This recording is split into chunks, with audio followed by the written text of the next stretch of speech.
முன்னேற்ற கழகத்தினுடைய பொதுச் செயலாளர் எங்களுடைய தலைவர் எடப்பாடி பழனிசாமி சார்பாக முதலில் நீட் தேர்வை பற்றி சில கருத்துக்களை நாடாளுமன்றத்தில் வைத்தேன். அதை விவரமாக தமிழிலே உங்களை சொல்வதற்காக இப்பொழுது உங்களுடன் சந்தித்துக் கொண்டிருக்கிறேன். தேசிய தகுதி மற்றும் நுழைவுத் தேர்வு நீட் முதலில் 20/10/2010 அறிவிக்கப்பட்ட போதும் 20/12/13 காலகட்டத்தில் இந்திய மருத்துவ கவுன்சில் அதை நடைமுறைப்படுத்த முயன்ற போதும் மத்தியில் இருந்த காங்கிரஸ் தலைமையிலான ஐக்கிய முற்போக்கு கூட்டணி UPA அரசாங்கம் அதனை எடுத்தது. அப்போது திராவிட முன்னேற்ற கழகம் அந்த கூட்டணியில் முக்கிய அங்கமாக இருந்தது. 2013 ஜூலை மாதம் உச்ச நீதிமன்றம் முதன்முறையாக நீட்டை ரத்து செய்த தீர்ப்பளித்த சில நாட்களிலேயே தமிழகத்தின் முன்னாள் முதலமைச்சர் புரட்சி தலைவி அம்மா அவர்கள் அன்றைய பிரதமர் டாக்டர் மன்மோகன் சிங் அவர்களுக்கு கடிதம் எழுதி தமிழ்நாட்டின் மருத்துவ மாணவர் சேர்க்கை கொள்கையை மதிக்க வேண்டும் என்று வலியுறுத்தினார். அதோடு நிற்கவில்லை. பின்னர் உச்ச நீதிமன்றத்தின் அரசியலமைப்பு அமர்வு நீட்டை மீண்டும் அமல்படுத்திய போது 2014 ஜூன் மற்றும் 2015 அக்டோபர் மாதங்களில் பிரதமர் நரேந்திர மோடி அவர்களுக்கு அம்மா அவர்கள் மீண்டும் கடிதம் எழுதி UPA அரசு தாக்கல் செய்த மறு ஆய்வு மனுவை திரும்ப பெற வேண்டும் என்று ரத்து செய்ய வேண்டும் என்று வலியுறுத்தினார். நீட்டை நீதிமன்றத்தில் உயிர்ப்புடன் வைத்திருந்த அந்த மறு ஆய்வு மனு காங்கிரஸ் தலைமையிலான UPA அரசால் தாக்கல் செய்யப்பட்டது. அதனை திரும்ப பெற வேண்டும் என்று வலியுறுத்தியவர் முன்னாள் முதலமைச்சர் அம்மா அவர்கள். மேலும் அதற்கு பல ஆண்டுகளுக்கு முன்பே தமிழகத்தில் மருத்துவக் கல்லூரி சேர்க்கைக்கான நுழைவுத் தேர்வு ரத்து செய்தது அனைத்து இந்திய அண்ணா திராவிட முன்னேற்ற கழகம்.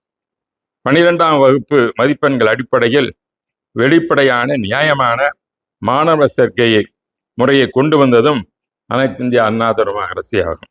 ஏனெனில் கிராமப்புற மாணவரும் நகர்ப்புற மாணவரும் சமமான வாய்ப்புகளுடன் போட்டியிட முடியாது என்பதை நாங்கள் புரிந்திருந்தோம்.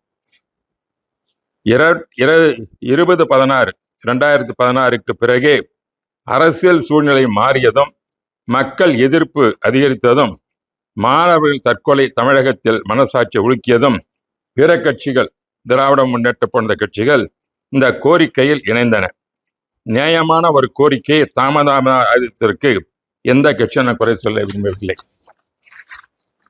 2016 ஜனவரி 31 அம்மா அரசு தமிழக சட்டமன்றத்தில் ஒருமனதாக ஒரு சட்ட முன்மொழிவை நிறைவேற்றி தமிழ்நாட்டிற்கு நீட்டிலிருந்து விலக்கு வழங்குமாறு மத்திய அரசு ஒப்புதலுக்கு அனுப்பியது.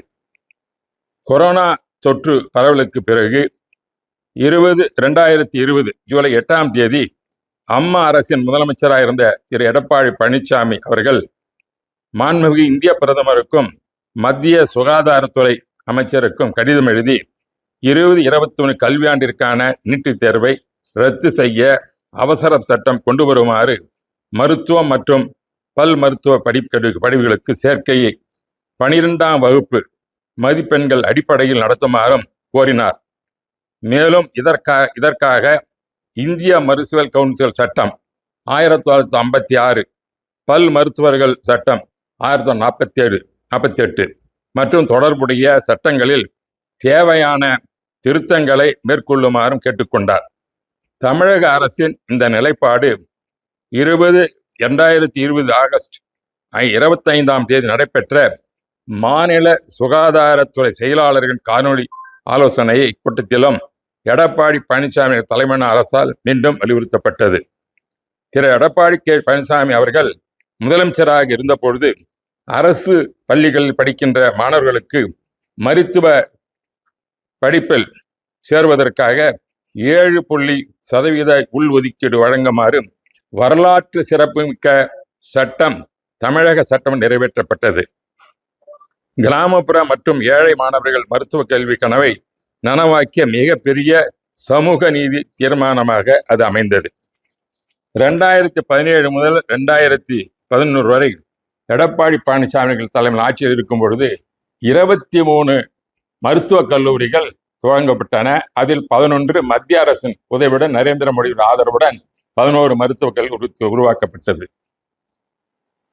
2020 கல்வியாண்டில் அரசு பள்ளிகள் படித்த சாதனை எண்ணிக்கை அப்பொழுது 436 இருந்தது.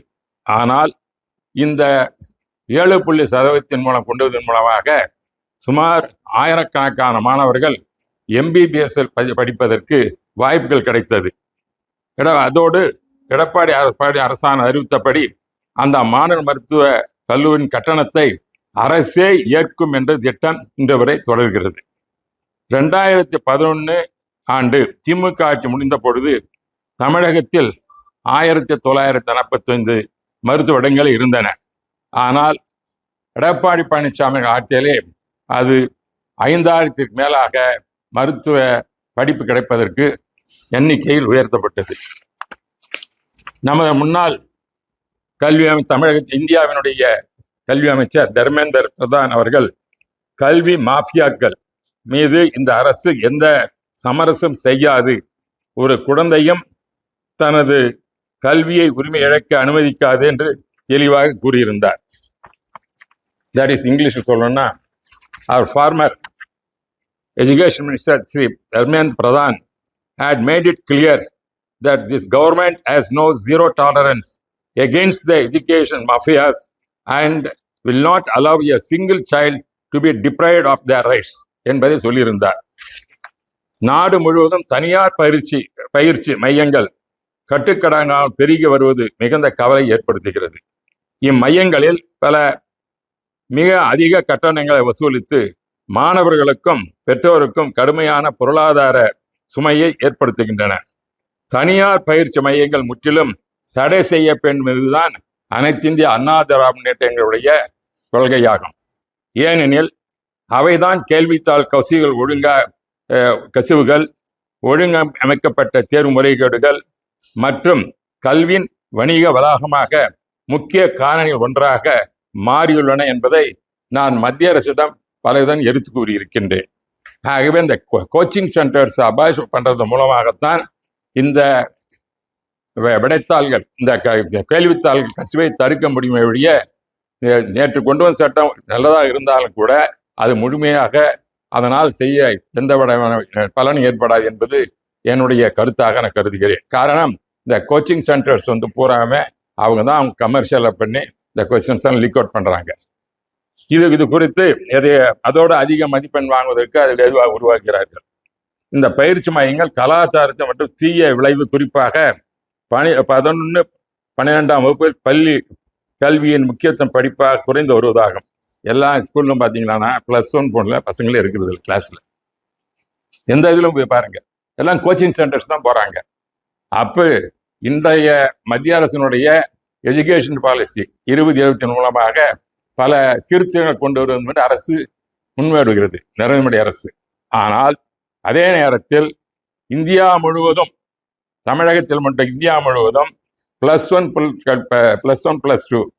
+2 கல்வியில் படிக்கின்ற மாணவர் கல்வி பள்ளிகளுக்கு செல்வதில்லை. எல்லோரும் கோச்சிங் சென்டருக்கு போகிறாங்க. அதனால ஸ்டாண்டர்ட் ஆஃப் எஜுகேஷன் போயிட்டு இருக்குது. ஆகவே ஒரு தொடக்கப்பள்ளியை தொடங்க வேண்டும் என்றால் அதற்கு அரசனுடைய அனுமதியை பெற வேண்டும். இந்த கோச்சிங் சென்டர்ஸ் எல்லாம் அது ஒரு எஜுகேஷன் இன்ஸ்டிடியூஷன் மாதிரி தான். ஏன்னா +1க்கு பிறகு +2 பிறகு அவர்கள் BA, BSc, பிறகு இன்ஜினியரிங்கு, MBBS, நர்சிங் மாதிரி போகிறாங்க. அதனால் JEE எக்ஸாமினேஷன், நீட் எக்ஸாமினேஷன் இதெல்லாம் கொண்டு வருவதன் மூலமாக என்ன ஆகுதுன்னாக்க இது ஒரு கமர்ஷியலாக போயிடுச்சு. அவர்களும் அதற்கு அடுத்ததாக போகும் பொழுது இந்த கோச்சிங் சென்டர்ஸும் ஒரு எஜுகேஷன், அதாவது கல்வி நிலையங்களாக இருக்கிறத ஒழிய அது ஒரு சாதாரண இது கிடையாது. IAS, IPS கொடுக்கறது அந்த கோச்சிங் சென்டர் வேறு. இது இந்த மாதிரி சென்டர்ஸ் முழுவதும், குறிப்பாக ராஜஸ்தான் கோட்டாவில், பிறகு பீகாரில், மகாராஷ்டிராவில், உத்தரப்பிரதேசத்தில், இதை போல வட மாநிலங்களில் எங்கும் போலும் இது போன்ற பயிற்சிகள் உருவாக்கப்பட்டு அங்குதான் தேர்வுத்தாள் கசிவுகள் நடைபெறுகின்றன. இது சிபிஐக்கு தெரியும். சிபிஐக்கு நான் கூட பல கமிட்டிகள் எடுத்து கூறி உடனே நடவடிக்கைன்னு சொன்னார்கள். சிபிஐ இருந்து நடவடிக்கை எடுக்கிறது. ஆனால் அந்த முடிவு என்னவென்று இதுவரை எங்களுக்கு தெரியாமல் இருக்கிறது. ஆகவே தான் நேற்று குறிப்பாக சொன்னேன், இந்த கோச்சிங் சென்டர்ஸ், இந்த பயிற்சி முகாம்களை முதலில் நீட்டுக்கு தேர்வதை சட்டப்பூர்வமாக நீக்க வேண்டும், என்பதற்கு சட்டத்தை கொண்டு வர வேண்டும் என்று அனைத்து இந்திய அண்ணா திராவிட வெளியில் வலியுறுத்தி இருக்கிறேன். அதோடு 2029 ஆண்டு நீட் விதை காங்கிரஸ் திமுக கூட்டணியால் விதைக்கப்பட்டது. 2013 ஆண்டு உச்ச நீதிமன்றம் நீட்டை ரத்து செய்த பின்னரும் அதனை எதிர்த்து மறு ஆய்வு மனு தாக்கல் செய்து காங்கிரஸ் திமுக அரசு. அந்த காலத்தில் குலாம் நபி ஆசாத் அவர்கள் மத்திய சுகாதார அமைச்சராகவும் திமுகவை சேர்ந்த திரு காந்தி செல்வன் அவர்கள் மத்திய சுகாதார இணையமைச்சராக இருந்திருக்கிறார். 2013-14 காலகட்டத்தில் தமிழ்நாட்டின் இந்த கருத்தை தமிழக அரசின் மூலமாக இதற்கு மத்திய அரசுக்கு வலியுறுத்தியிருந்தால் இந்த பிரச்சனையே வந்திருக்காது. அதோடு மட்டுமல்ல, இத்தகைய இந்த அதை விதைத்தின் காரணமாகத்தான் இன்று இது போன்ற விபரீதங்கள் தமிழ்நாடு நடந்து கொண்டிருக்கின்றன. சுமார் 26 குழந்தைகள், விலை மதிக்காத உயிர்களை நாம் தமிழர்கள் பறி கொடுத்திருக்கிறோம். இந்தியாவின் மூலம் 107 பேர் இதை நீட் காரணமாக மாணவ மாணவிகள் தற்கொலை செய்து கொண்டிருக்கிறார்கள். தமிழகத்தில் 12ஆம் வகுப்பில் சிறந்த மதிப்பெண் பெற்றிருந்தும் நீட் தேர்வில் பெற முடியாமல் சொன்னது போல 26 உயிர்களானது தமிழகத்தில் பறி கொடுத்திருக்கிறோம். திமுக தனது 2021 மற்றும் 2006 தமிழக சட்டமன்றத்தின் அறிக்கையிலும் 2024 மக்களவை தேர்தல் அறிக்கையிலும் தமிழ்நாட்டிற்கு நீட் விலக்கு அல்லது ரத்து செய்வதற்காக தொடர்ந்து வாக்குறுதி அளித்தது. அதை அவர்கள் சட்டமாக ஏற்றியது எங்களுக்கு தெரியும். அதற்கு என்னானது என்று எங்களுக்கு தெரியவில்லை. தமிழகத்தின் முன்னாள் முதலமைச்சர் அவர்கள் நீட் தேர்வுக்கு எதிராக மாநிலம் முழுவதும் கையெழுத்து இயக்கத்தை உருவாக்கி 85 லட்சம் கையெழுத்துக்களை சேகரித்து குடியரசுத் தலைவரிடம் அளித்த கூறப்பட்டது. ஆனால் அதன் பின்னரும் எந்த மாற்றமும் ஏற்படவில்லை என்பதுதான் எங்களுக்கு தெரிந்த உண்மையாகும். இதில் பார்த்தீங்கன்னு சொல்றேன், இதுதான் மைல் ஸ்டோன். இந்த எப்படி நடந்ததுன்னா, இங்கிலீஷ் சொல்லணும்னாக்க, NEET was notified in 2010 2010 2012 NEET first proposed and notified by medical council of India MCI. May 2013 first NEET examination conducted. However, the Supreme Court quashed it in July 2013. Ruling MCI lacked authority to impose a unified test on all medical institutions. The UPA government filed a review petition against the judgment. This is the thing. On 28th April 2016. இதெல்லாம் தேதி கொடுத்திருக்கிறேன். A 5 judgment brought the NEET system in force and exemption was obtained. Madam 2016 exemption வாங்கியிருக்கிறாங்க. 2014-25 தான் NEET temporary replace by all India pre medical டெஸ்ட்ல அதை கொண்டு வந்துட்டாங்க CBSE கண்ட்ரோலில். 2014 supreme court reverse 2000 ruling declared NEET the mandatory and sole entrance exam for all MBBS BDS admission covering both government and private colleges. 2017 NTA National Testing Center established as an autonomous body under the Societies Registration Act to conduct the NEET and other major national examination. 2019 onwards, NTA takes over NEET from CBSE and also conducting JEE Main, UGC NET, CMTA and GPTA. Today, you know very well, 20 லட்சம் மாணவர்கள் பயிற்சி பெற்றார்கள், பயிற்சி தேர்வு எழுதினார்கள். இது முறைகேடு ஏற்பட்டது. அதன் காரணமாகத்தான் நாடாளுமன்றத்தில் விவாதத்துக்கு எடுக்கப்பட்டது. இதில் சொல்வதற்கு காரணம், அனைத்து இந்திய அண்ணா திராவிட பொறுத்தவரையில் நீட் தேர்வு வேண்டாம் என்பதுதான் எங்களுடைய அடிப்படை குறிக்கோள். அதை தான் விரிவாக சொல்வதற்காக நாடாளுமன்றத்தில் பேசினேன். சில இடையூறுகள் ஏற்பட்டன. அதை சரியாக சொல்வதற்காகத்தான் உங்களை அன்புடன் அழைத்தேன். நன்றி. தமிழ்நாடு பொறுத்தளவுக்கு திமுக, அதிமுக போன்ற முக்கியமான பெரிய கட்சிகள் எல்லாமே வந்து நீட் வேண்டாம் அப்படின்றத வலியுறுத்துறாங்க. இப்போ 10 வருஷத்துக்கு முன்னாடி தமிழ்நாட்டுல வந்து நீட் வேண்டாம் அப்படின்ற ஒரு போராட்டம் தொடர்ந்து நடந்தது. 10 ஆண்டுகளுக்கு பிறகுதான் இப்போ தலைவர் டெல்லி வரைக்கும் அது வந்து.